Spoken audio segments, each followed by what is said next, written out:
Hey everyone, do you think a solar still actually works? What about the quality of the water? And do you think you'll get enough water to survive? Well, let's look at some of these questions and more.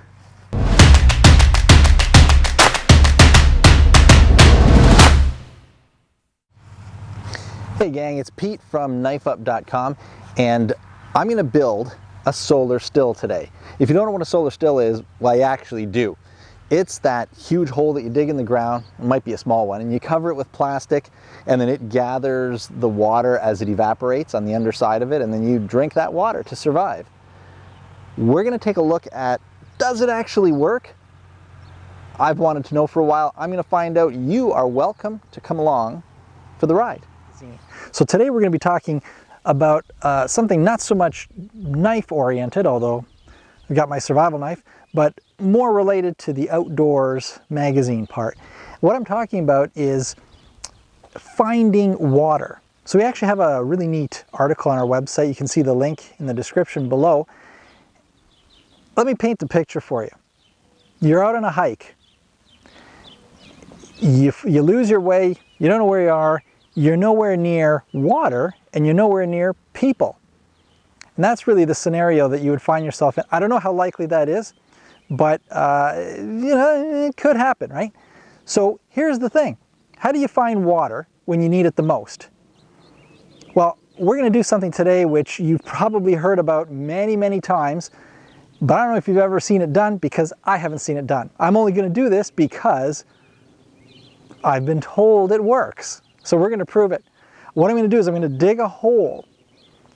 And so in digging that hole, I'm not really sure how much use that knife is going to be. We're going to dig a hole, and then we're going to cover it with some plastic, and we're going to see if that whole method of evaporation, water coming out of the ground, hitting the plastic, and then you can collect it. I'm going to see if that actually works.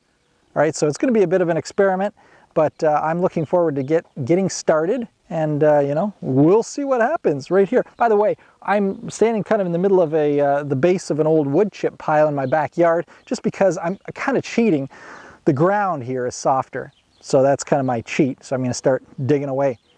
The only other caveat, the only other thing I'm going to say about this, and why it's a little bit kind of weird, and some would say even unrealistic, is that if you find yourself in a survival situation where you need water and you are nowhere near water, you're not going to be able to even do this technique unless you have a certain few things. Number one is going to be a plastic sheet, probably 4 feet by 4 feet as a minimum, maybe even bigger.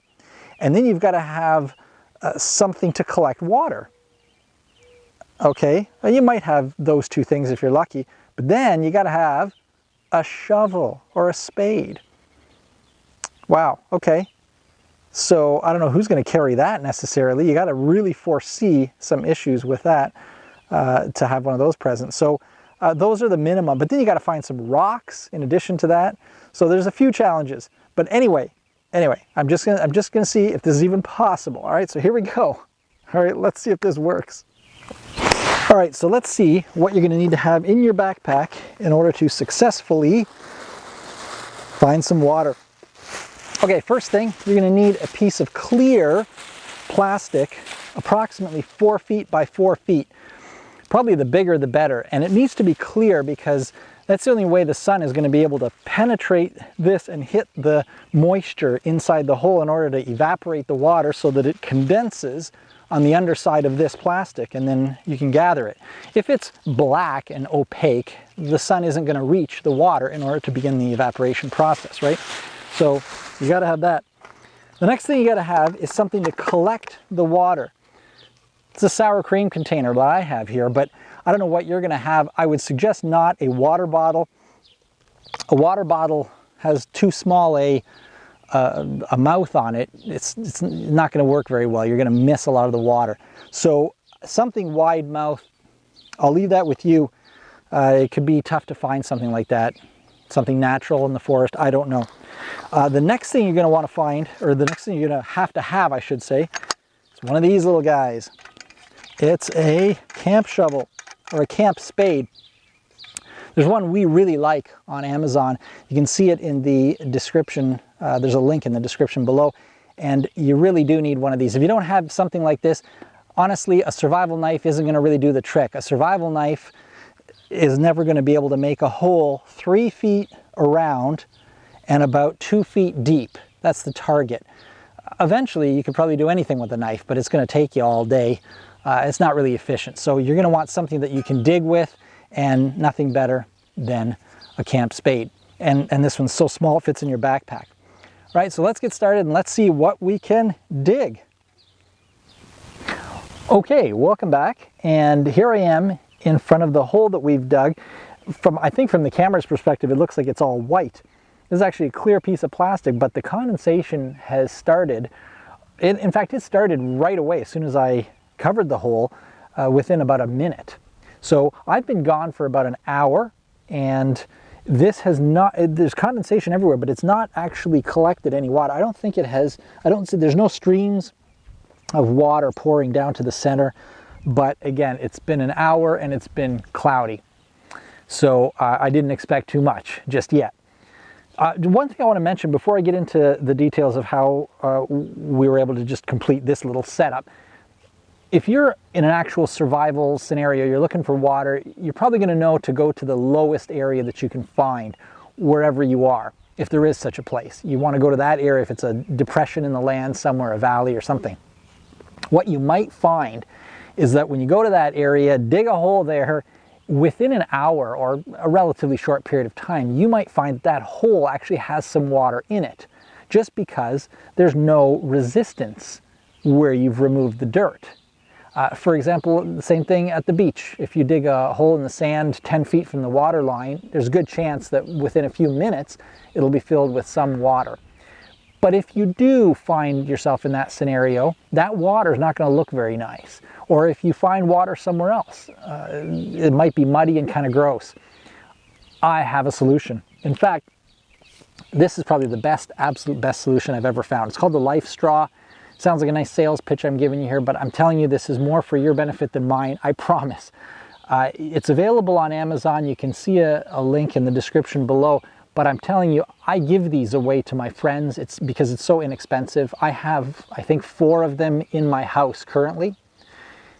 It filters out about 99.9% of all the bacteria and all that, and makes your water look nice and clean, but it also does about 250 gallons. So I mean, it's way more than you'll need in a survival scenario, but like, it weighs nothing. It's literally, it seems empty.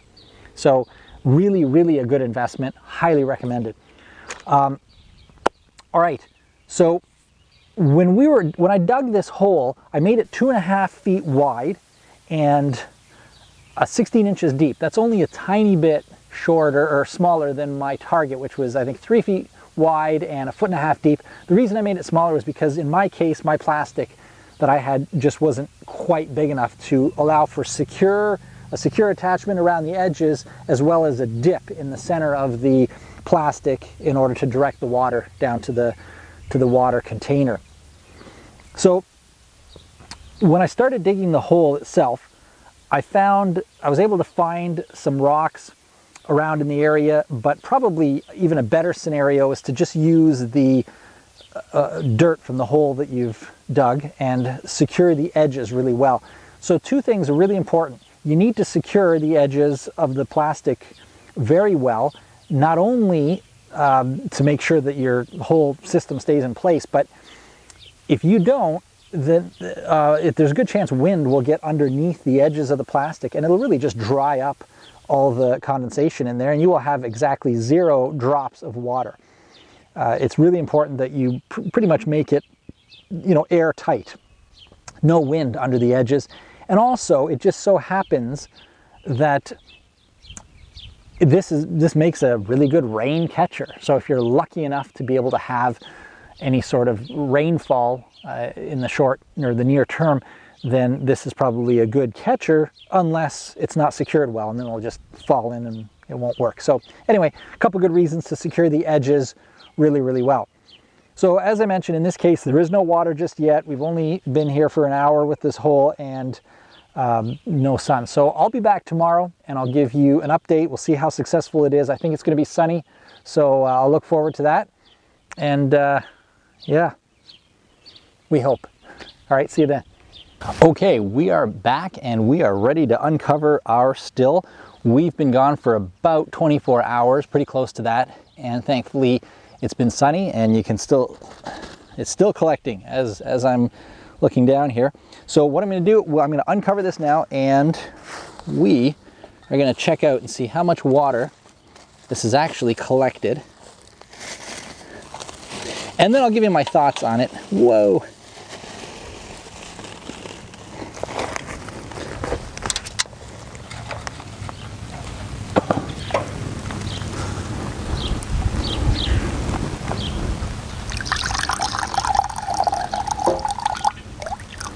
Well, got a little bit of junk in there.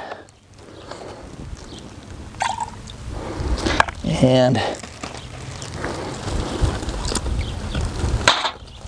all right, now you'll notice that I just took out 3 containers, and the last time you saw me, I put in 1 little sour cream container.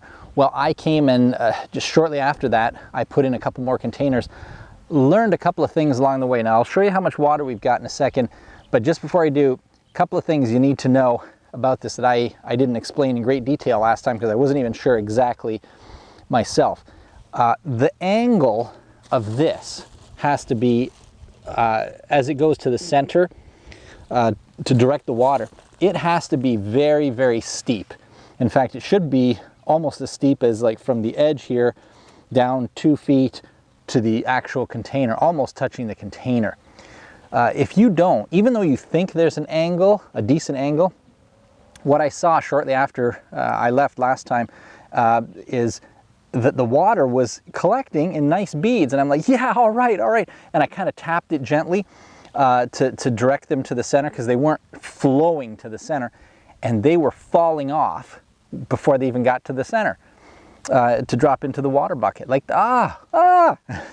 you're losing precious drops. So the more it's angled, like a serious V, the better. All right, so that's one thing we learned. The bigger the catcher, the better, for sure, because of that reason. So something big, you might even have it, like if you have a separate piece of plastic you can put down there and kind of keep the edges up so you don't lose water, or something to cover much of that area, because yeah, you're going to lose drops of water, which are precious. The other thing we learned is that this size hole probably is not enough to sustain even one person really well. Like you probably want like 3 holes like this, or a really huge hole if you have a really big sheet of plastic or something like that. That is what I would suggest if you can. The other thing I didn't mention is that you will probably want to throw, if you have access to plants like branches or leaves, throw them in there, anything that has moisture in it. You can even, if you even have access to something like, let's say, salt water or really, really muddy water, which you can't really drink very well, and you don't have a filter, you can just dump that in here. Anything that has moisture, and it'll be purified, and it'll be collected. So those are just a couple of quick things. So let's see how much water we have. Well, it's a little bit more. It's almost 3/4 of a cup. I don't know if you can see that, or if you're in focus or not, I don't know. But it's about 3/4 of a cup, and 3/4 of a cup, folks, is not horrible. That will sustain me, but it may or may not come from a little hole like this. It happened, the reason I say that is because I dug this hole, it was just after a rain, and the walls of this were just pretty much oozing water. I'm guessing that in most cases, you're probably not going to be in an environment like that. If it is like that, then you probably just go down to the river that's causing it, or the lake, and get your water from there. So, I mean, that's just a guess, I'm just saying that.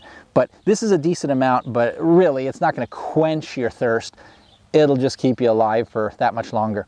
Best also to work on this when it's dark. Otherwise, you're using a lot of energy and you're perspiring and all of that. So remember, water, super important. You can live about 3 days without it. Food, you can probably go a month. So big difference there.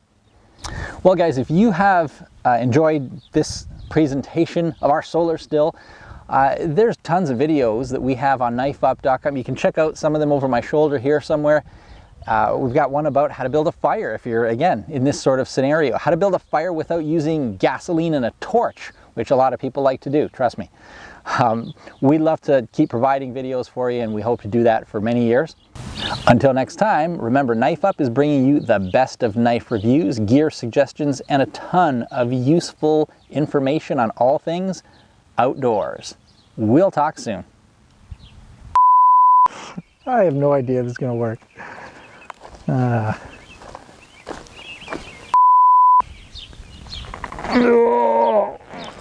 man, it's a knee killer.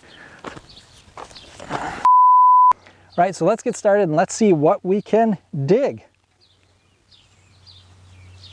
Okay. You're actually going to use that spade? Or what? I'm not using this. Are you kidding me? I'm gonna dig all day. I'm using this guy. Much bigger. Yeah, exactly. Hey? Okay, welcome back. And here I am in front of my hole. And